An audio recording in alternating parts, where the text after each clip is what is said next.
Hey everybody, Lakes Region Aquariums here today. I wanted to do a cool video where I give you a nice tour of my tank, Plantcity, and I wanted to show you what kind of goes on deep in that aquarium, some closer views and everything like that. So let's get started talking about what goes on in Plantcity. Plantcity is definitely my favorite tank. It's the tank I work on the most.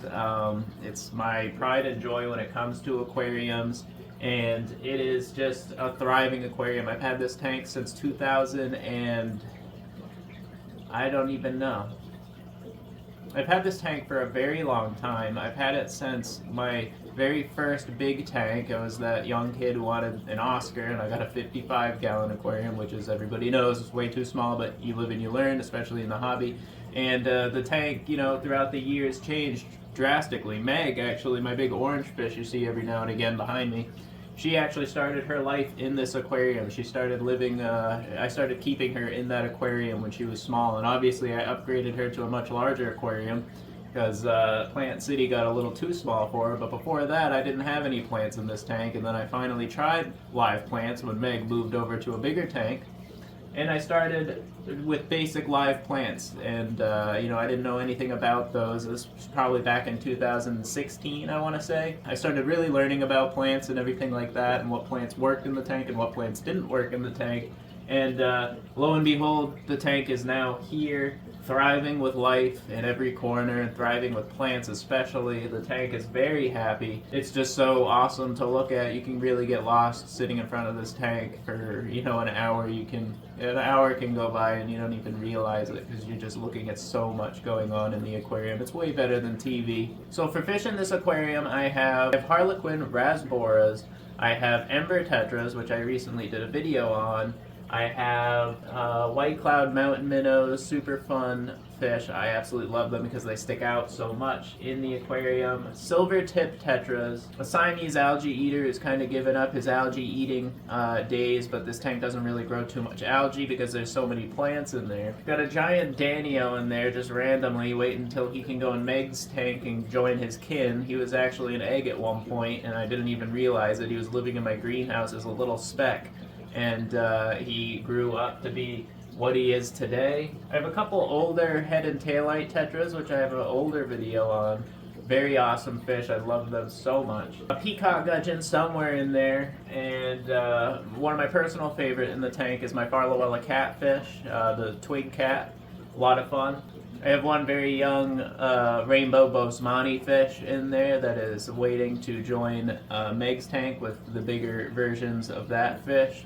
Until she gets big enough, she's going to hang out in Plantcity here. She's not really bugging anyone. Loaches, I have mainly hovering zebra loaches, and then I got some sort of other variant of them that were sold to me as hovering zebra loaches, but I do not think they are. They're pretty hard to tell when they're young. I have a L144 pleco, the bristle nose, golden pleco. I love that little catfish. It's amazing.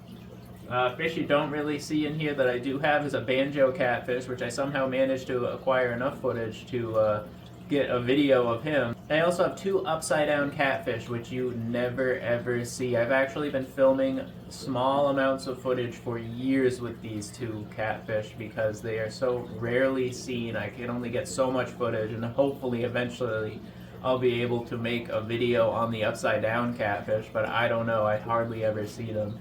The tank absolutely thrives. Everybody always asks me about this plant right here, my very large Anubia plant. It takes up more than half of the aquarium at this point. It's absolutely massive. I love it. I'm trimming that thing every so often, getting rid of some of the gunky leaves and everything. I've got a corner of Anubia right here. Beautiful Anubia plants. They are older plants. They are stained with some hard algae on their leaves. They have new growth though. I always end up cutting these guys when I sell them to some of my clients. Truly awesome corner. That's really where the fish like to hang out, is in this corner, because it's a lot more open. They don't have too much space to swim around in the middle of the tank or this side of the tank, which is why I'm constantly trimming this tank back just to give them some swimming room. I guess that's the only downside about having a super densely planted aquarium. You definitely limit swim space for fish that are especially active. But you can always trim it back. I do have a Crinum natan that's struggling in the huge battle with the Anubia, or with the Amazon sword plant. See, originally, my Crinum natan was bigger than the Amazon sword. It was crazy. It was absolutely massive. It had leaves going across the tank. It was doing so well. And with dosing those root tabs and everything, as soon as I moved my Amazon sword next to it, they got into the biggest root battle I've ever seen in my life. Both plants were exploding and doing their thing, but at this point in time, the Amazon sword is definitely won. It has taken over, but the Crinum natan is still trying its absolute hardest. This is the time of year where usually it blooms a lot, so that's pretty cool.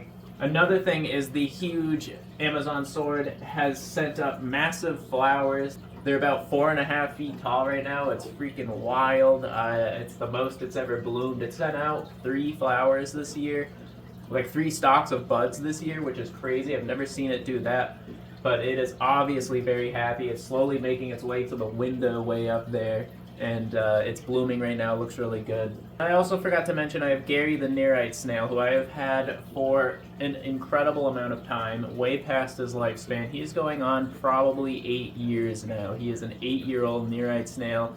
I've put other Nereid snails in there, and they all have been outlived by Gary the snail. Absolutely incredible snail. He's one of my favorites in the tank. I'm so surprised every time I see him because I'm literally waiting for him to die. He just won't die. I think he's going to outlive me at this point. It's the coolest snail ever. Definitely grab yourself a Nereid snail for sure. For equipment on this tank, I have the Owase canister filter. It's the 250 version of it. It is a beautiful filter. It handles this tank so well. Internal heater and everything, so it heats the tank very properly. However, this tank is in the basement of my house, and in the winters up here in New Hampshire, it gets very cold. And I do have to put a few extra heaters in there just to monitor, and keep up to par that tropical fish tank temperature, so everybody's happy in there. But I do have a hang-on back filter with nothing in it except for crushed corals, just to promote calcium for my plant growth and everything. But other than that, there's no media in there besides the crushed coral. It's just added for flow, really. I have the Wavemaker. I know it's not a Wavemaker, but I call them Wavemakers. You can say whatever you want about that. It's just a little blower for the tank that creates a surface agitation. Beautiful, really helpful for removing algae in there. But this tank absolutely thrives. This tank has no issues. You have fish die in here, you'll never know. They're just gone. They get consumed by the snails in the tank, and they just are consumed by the plants and broken down and become part of the tank. That's another great thing about having live plants, which I've said in previous videos. This tank is my pride and joy. I absolutely love it. I hope you guys enjoy this video and some close-ups of Plant City that I'm never able to show because my big head is always in the way. Let me know what you think of Plant City. I'm always open for new ideas of things I should try in this tank, so if you guys have any recommendations or want to see me try something new in this tank, let me know. And I would love to probably dabble in whatever you have for me. Did forget to mention the plant in the middle. I forgot the name. I can't think of it right now. It's a long one. It starts with a P. I'll have it in text, probably right here. And I forgot to mention what that is called, but it is thriving right now. Crazy growth on that thing. I trimmed that thing once a week, and it doesn't even look like I did anything. I just trimmed it yesterday. The thing is going bonkers, has a mind of its own, and just kind of doing its thing. But yeah, crazy tank. I love this tank. Let me know what you think, and I hope you guys have a good rest of your day. Thank you so much for checking out my video and taking the time to view it, and like and subscribe if you want to see some more videos of fishy content, and I hope you guys, again, have a good rest of the day.